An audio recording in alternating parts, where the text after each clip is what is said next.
प्रणाम बाद आज फिर एक बात करे नजर होची तेकरा चिना मर बाबा पंडित श्री चंद्रनाथ मिश्र अमर केने छथ शीर्षक से काचे तुल रहल अछि जी। तो सुनल जाई बात भर भर अगड़ा आमक गाड़ा अपने मन उगले तारा इनार पर राखल डोल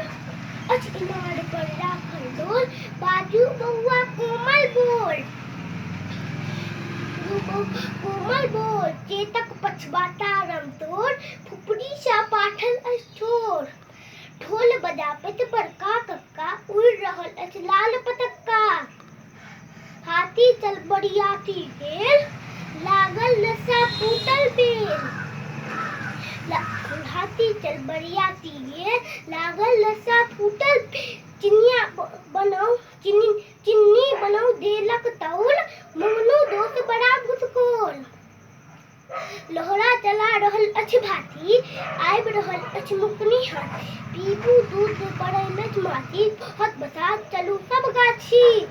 आगू आगू दौड़ल आम ओ पोलक गोपी आम आगू आगू दौड़ल राम ओ पोलक गोपी आम धिया पुता सब अच खुरलुची काचे तोड़ रहल अछि लीची धिया पुता अच खुरलुची काचे तोड़ रहल अछि लीची